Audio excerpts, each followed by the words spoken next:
আজকে পবিত্র জুম্মার দিন। এই জুম্মার দিনে এই মসজিদে যারা উপস্থিত হয়েছেন সকলকে জানাই আমার জুম্মা মোবারক। আমাদের মন অত্যন্ত খারাপ, কিন্তু আমাদের মা যে অত্যন্ত অসুস্থ, এবারকার হাসপাতালে চিকিৎসাধীন আছেন। আপনারা সকলেই তার জন্য দোয়া করবেন। আর একটা কথা অবসমানিত করে শেষ করছি, আমাদের এই অঞ্চলে যারা জাতীয়তাবাদী দলের নেতা নেত্রী মারা গিয়েছে, অবস্থায় আছে, যারা মারা গিয়েছে, বিশেষ করে আমাদের সৌদুল চাষা, এই ইউনিয়নের সভাপতি শেষালী সাহেব, আর যারা আরো যারা মারা গিয়েছেন সকলের আল্লাহ জান্নাতুল ফেরদৌস দান করেন। আর যারা অসুস্থ আছে তাদের জন্য আল্লাহ সেবা দান করেন। আমাদের যে এই শরণখোলা থানা সভাপতি, তার বিশেষ অসুস্থ, যার কারণে সে উপস্থিত হতে পারে নাই। আমরা তার জন্য যেন দোয়া করি, আল্লাহ যেন তাকে সেবা দান করেন। আজকে এই নামাজে উপস্থিত হওয়ার আগে আমাদের সাথে যারা সফরসঙ্গী হয়েছে, এই অঞ্চলের বর্ষিয়া নেতা, জননেতা, যারা বৌদ্ধবাহী মুরব্বী মানুষ, সফরসঙ্গী হিসেবে আমার সাথে আছেন এই অঞ্চলের নেতা মধু তালুকদার, জাকারিয়া, মৎস্যজীবীদের সভাপতি, এবং আমাদের ছোট ভাই মালয়েশিয়া থেকে আসছে আমাদের আরেক ছোট ভাই আন্তর্জাতিক বিষয়ক সম্পাদক জাহাঙ্গীর, যুবদল নেতা সোহাগ সহ অনেকে, যে নাম বলতে চাই আমার কাছে আর বলা সম্ভব হবে না, যেটা অনেক নেতৃত্ব এখানে উপস্থিত হয়েছেন।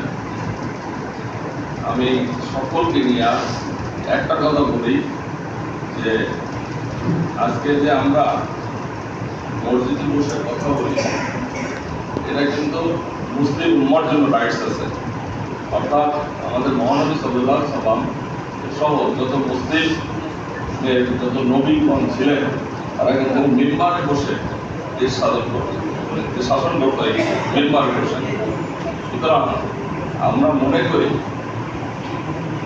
এই বাংলাদেশ যেহেতু একটা মুসলিম কান্ট্রি, যেটাকে আমাদের শহীদ প্রেসিডেন্ট জিয়া রহমান ইসলামকে রাষ্ট্রীয় ধর্ম হিসাবে স্বীকৃতি দিয়েছিলেন এবং বলেছিলেন বাংলাদেশের রাষ্ট্রীয় ধর্ম হবে ইসলাম। আমাদের যদি কোনো এরকম সমস্যা থাকে, আমরা কিন্তু মসজিদে বসে সমাধান করতে পারি, সমাজের যদি কোনো সমস্যা থাকে। আর আজকে যারা এখানে উপস্থিত হয়েছে তাদের উদ্দেশ্যে একটা কথা আমি বলি যে আমরা যদি মনে করি মসজিদে নামাজে আসছি, আমাদের সকলের মৃত্যুর স্বাদ গ্রহণ করতে হবে, এই যদি শুধু মাথায় রাখি যে বললে নামছে জায়গাতুল মাওয়াত, তাহলে কিন্তু আমরা কোনো খারাপ কাজ করবো না। কেউ করবে?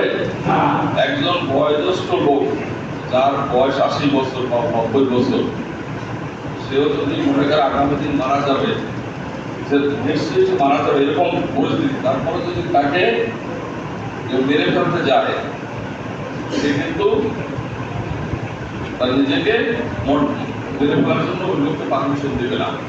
অর্থাৎ এই পৃথিবীতে সবাই বাঁচতে চায়। সুতরাং যারা আমরা বাঁচতে চাই, আমরা যদি দিন ইসলামের খেদমত করে বাঁচতে পারি, ইনশাআল্লাহ আখিরাতে আমাদের জন্য জান্নাতের বাগান থাকবে, ঠিক না?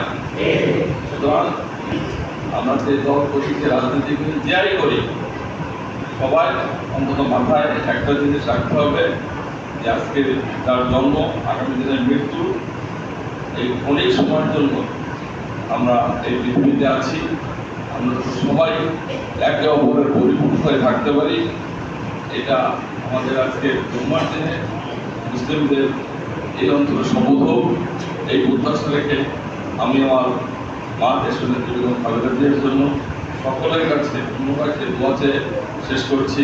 খোদা হাফেজ। বাংলাদেশ জিন্দাবাদ, বাংলাদেশ জাতীয়তাবাদী দল জিন্দাবাদ, দেশনেত্রী বেগম খালেদা জিয়া জিন্দাবাদ, শহীদ প্রেসিডেন্ট জিয়া রহমান অমর হোক, ভারপ্রাপ্ত চেয়ারম্যান জনতা তারেক রহমান জিন্দাবাদ।